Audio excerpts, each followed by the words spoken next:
Nah, itulah saya minta Pak Prabowo lakukan, kembalikan semua kedaulatan ini kembali ke negaramu. Di sinilah diuji nasionalisme, integritas Bapak Presiden Prabowo. Nah, disitulah kita menguji dia. Kalau masih setengah-setengah, ini karena Joko Widodo betul-betul sudah menyerahkan kedaulatan ini ke asing dan oligarki. Nah, jadi Pak Prabowo sekarang kami berharap Pak Syafri Samsudin jangan pernah gentar, karena kami tahu Bapak sedang diserang sekarang. Bapak diserang sekarang sebagai Panglima Perang mengembalikan kedaulatan Indonesia. Jadi saya bilang, Pak Prabowo sekarang Indonesia tidak punya lagi kedaulatan.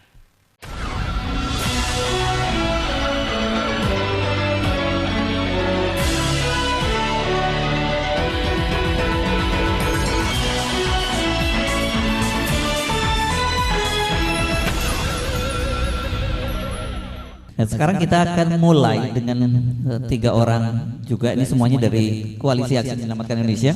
Ada Manusia Merdeka di sebelah saya, Bung Said Didu. Apa ini sekarang julukannya apa? Julukannya apa sekarang?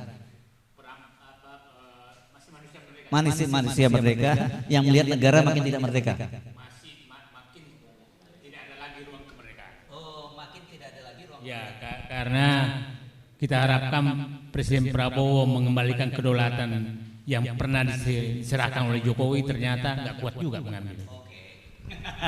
Malah baru mulai udah ngegas lagi. Manusia Merdeka kita minta untuk bicara soal kedaulatan. Itu paling semangat ya kalau bicara soal oligarki itu paling senang ya. Dia selalu hadir dan paling terdepan gitu ya. Silakan Bang Said itu. Saya menyatakan bahwa sebenarnya saya biasanya bicara kayak India gitu, kesimpulan dulu baru menguraikan. Oh gitu ya. Jadi saatnya Presiden Prabowo kalau menyelamatkan negeri ini sudah melakukan operasi pengambilan kembali kedaulatan Indonesia. Maksudnya apa nih? Karena Joko Widodo 10 tahun terakhir akumulasi dari sekian lama, tapi Joko Widodo betul-betul sudah menyerahkan kedaulatan Indonesia kepada oligarki dan asing. Oke. Ada 5 kedaulatan yang sudah diserahkan oleh Joko Widodo. Satu adalah kedaulatan politik, itu sudah diserahkan kepada oligarki.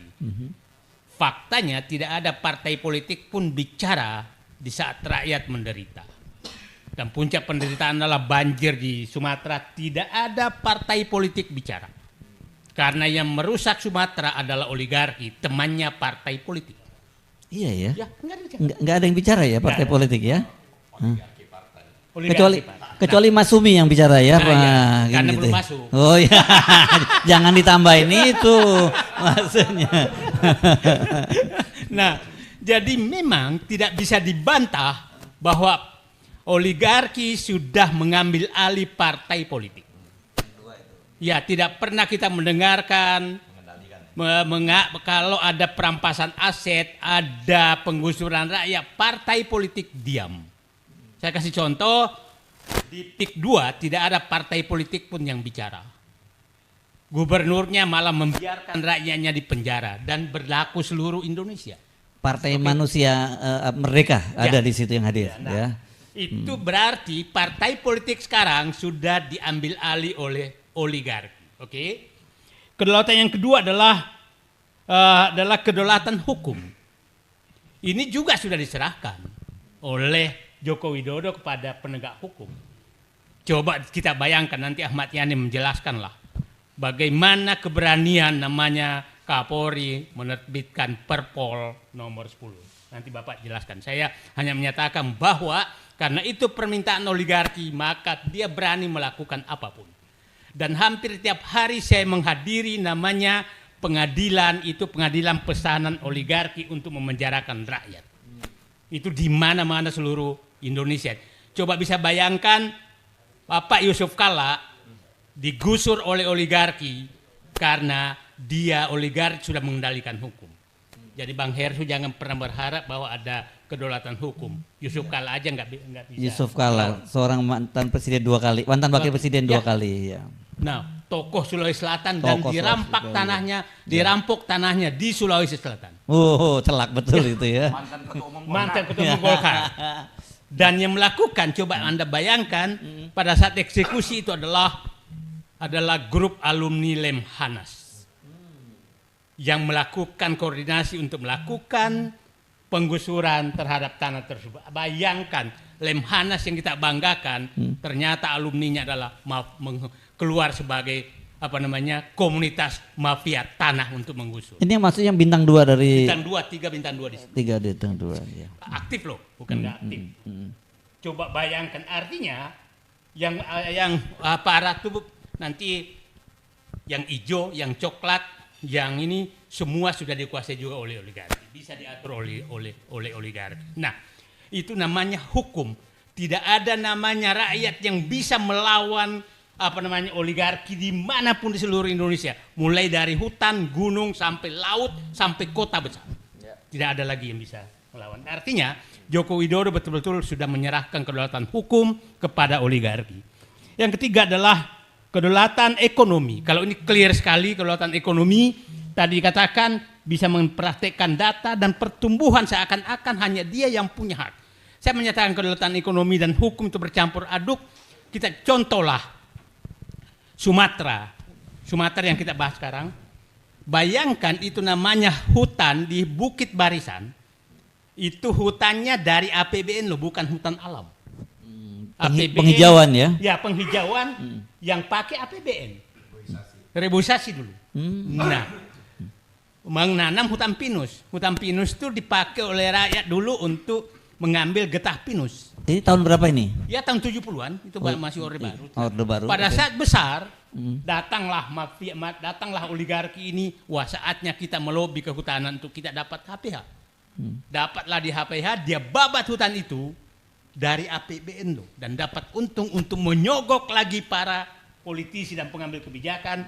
Setelah banjir kita diminta membayar lewat APBN dan rakyat bergelimpangan hanya karena oligarki. Dan kita menyatakan ekonomi sudah dikuasai mereka.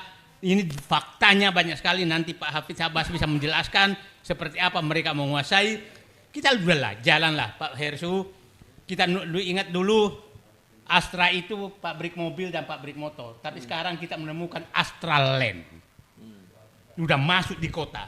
Coba Bapak bayangkan Sampurna yang betul-betul pabrik rokok, dia dikasih HGU di mana-mana, setelah itu dia jual ke asing. Dan saya yakin betul bahwa lahan-lahan yang mereka miliki sekarang itu sudah milik asing. Bukan milik lagi oleh Indonesia. Terus itulah siklus yang terjadi di Indonesia terhadap kekuasaan ekonomi. Siklusnya sederhana. Sogok politisi untuk mendapatkan membuat undang-undang sesuai dengan keinginannya. Sogok pengambil kebijakan untuk mendapatkan selembar izin HGU, HTI, HGB dan lain-lain.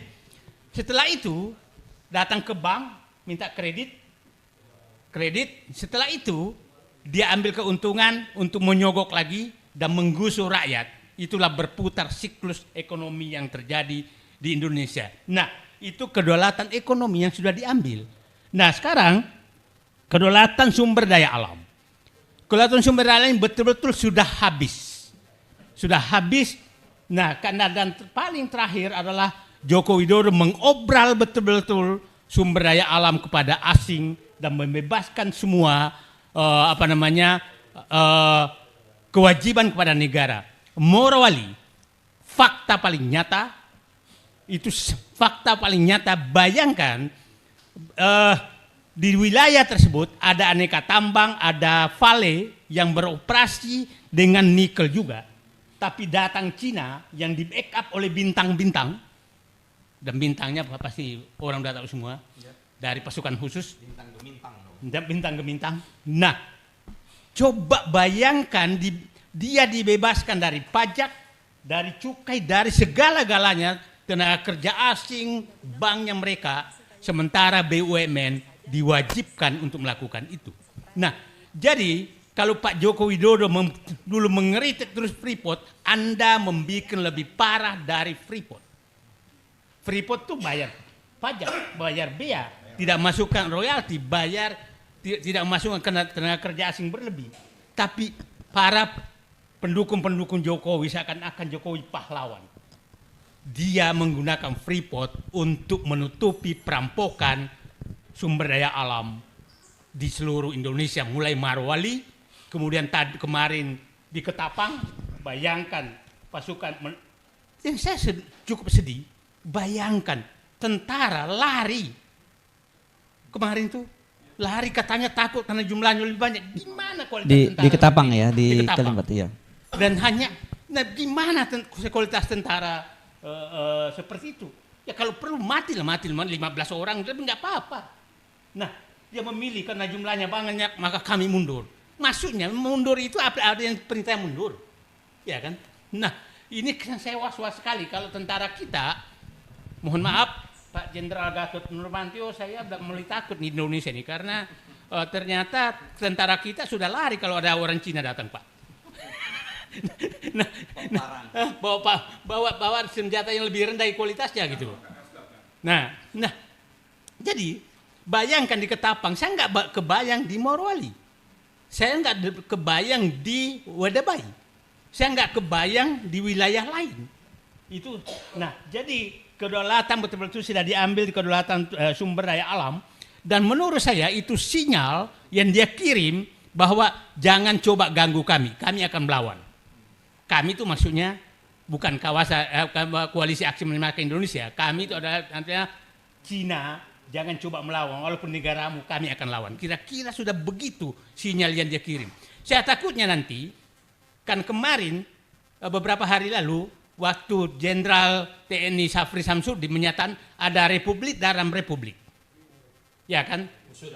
Musuh dalam selimut.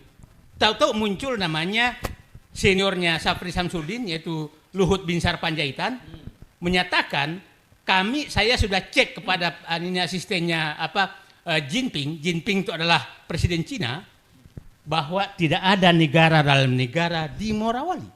Coba Anda bayangkan, beliau masih menjabat, seorang penjabat tidak percaya kepada menterinya, artinya tidak percaya kepada Prabowo. Dia lebih percaya kepada Jinping daripada Presiden Prabowo yang mengatakan ada negara dalam negara.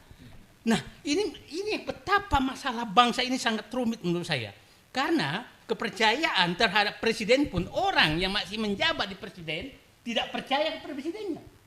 Nah, Pak Prabowo harus sadar ini. Orang di sekitarnya sudah nggak percaya ke presidennya.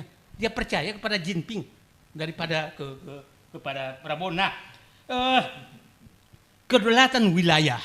Ini banyak sekali wilayah yang diserahkan oleh Joko Widodo menjadi wilayah-wilayah khusus. Kawasan industri itu adalah wilayah khusus yang nggak bisa disentuh.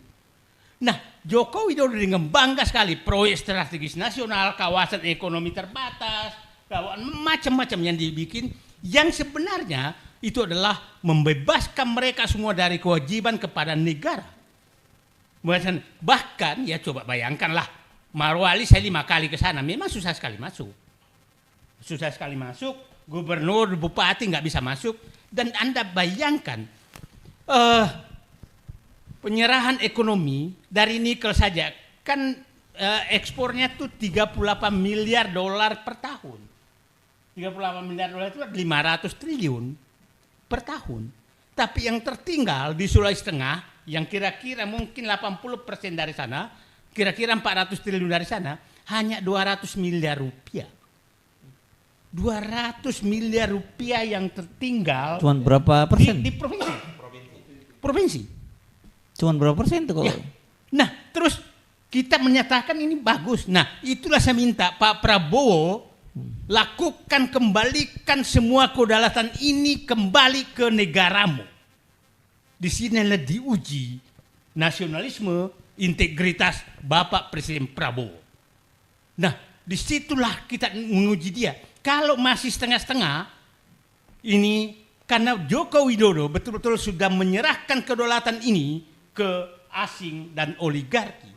Nah, jadi Pak Prabowo sekarang kami berharap Pak Syafri Samsudin jangan pernah gentar karena kami tahu Bapak sedang diserang sekarang.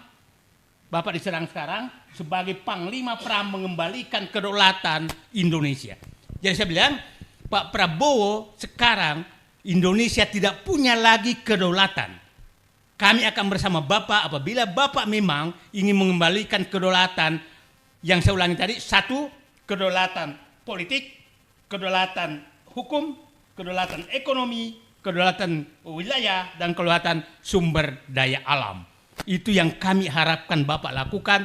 Operasi sekarang, operasi Bapak harus menyatakan sekarang Indonesia dalam keadaan darurat, maka perlu operasi pengembalian kedaulatan Republik Indonesia. Oke, terima kasih. Jangan hanya ngomong-ngomong. Terima kasih.